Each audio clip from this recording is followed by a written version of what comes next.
when a member retires, they pretty much have three options to use their superannuation savings.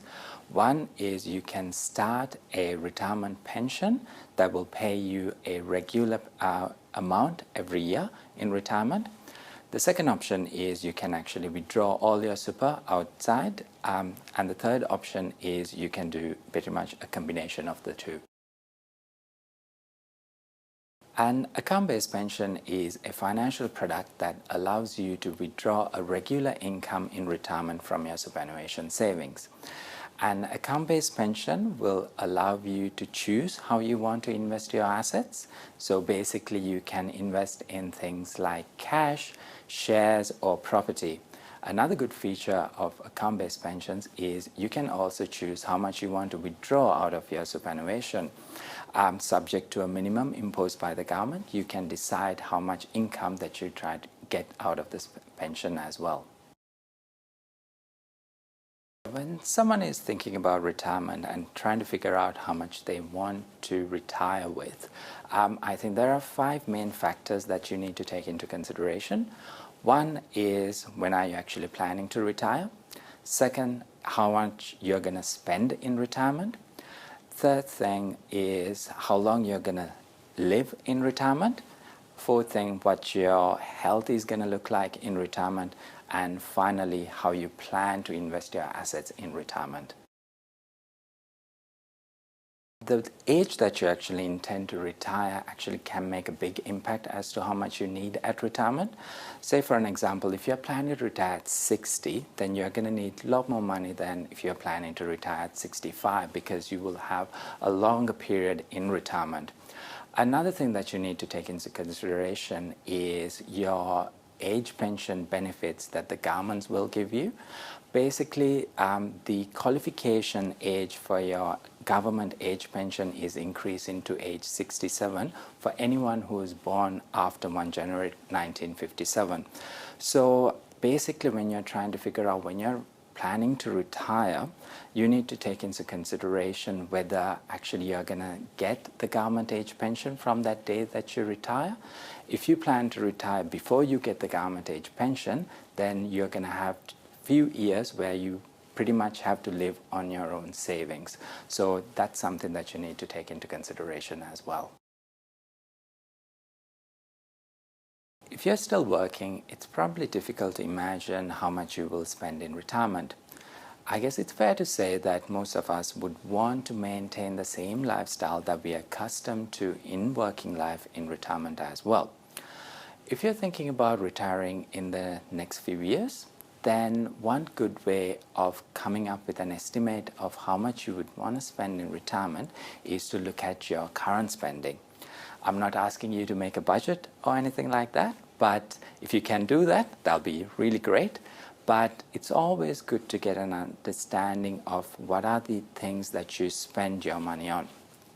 For an example, let's say how much you spend on your necessity items such as your food, clothing, and utility bills and housing, and then things a bit more discretionary such as travel or other entertainment needs. And it's always good to get an understanding of what are the work-related expenses as well, because you won't to have to incur these expenses while you retire. So if you are getting to and from work, and if you're paying for transport, then you might not have to incur those expenses in retirement. So getting an understanding of how much you spend right now will give you a good understanding of how much you will spend in retirement as well, if you want to maintain that same lifestyle. If you are a considerable time away from retirement, then doing a detailed budget might not help you as much, because your lifestyle might change leading up to retirement. So for people like you and I, then basically one good rule of thumb is to look at how much is your salary right now and basically take 70% of that. And that will be a good estimate as to how much you might want to spend in retirement. Now, this is a rule of thumb, so it's not going to work for everyone, but if you are earning an average wage, then this will be a good approximation for you. Spending patterns tend to change a little bit in retirement. If you look at things such as necessities, so basically your food, your clothing, your housing, your utility bills, then those type of expenses don't really change that much in retirement. But there are certain expenses that may change in retirement. For an example, if you are in just retirement and someone might be a bit more active in the early years of retirement, so they might want to spend some time traveling and doing other activities, so those expenditures could be a bit high in the early years of retirement. As you get older, usually your health deteriorates a little bit, so because of that, those expenses on those discretionary items tends to decrease as you get older. At the same time, as your health deteriorates, your medical expenses might increase over time. So they're looking at these different types of expenses. I guess you can say overall the expenditures tends to decrease a little bit as you get older. Health can actually play a vital part in how much you need to retire as well. Say for an example, if you're not good in good health, then you might not be able to work as long as you have originally anticipated. So as I told you earlier, if you plan to retire early, then you're going to need a lot more money in order to sustain that lifestyle in retirement. Another aspect how health can impact how much you need in retirement is those medical bills. So if you have to spend a lot of money on medical bills, then you're going to need a lot more money. And also, if you have to go into things like residential aged care, then that can have a big impact as to how much you need in retirement as well. So it's always good to take care of yourself right now by having a healthy diet, doing regular exercise, and keeping those bad habits in check so you can have a more enjoyable retirement. I don't think anyone can really figure out how long they can expect to live in retirement. You can look at your parents and your grandparents and try to come up with an estimate as to how long they might have lived, so you can get an understanding of how long you might live. But again, that is also a very crude measure. Most people, when they do their retirement plan, use what this concept called life expectancy. Life expectancy basically tells you how long an average person is expected to live from a certain age.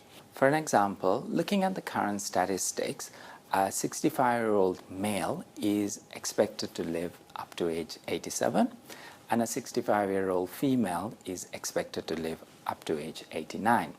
So it doesn't mean that all 65-year-old males are going to live to age 87 and all 65-year-old females are going to live to age 89.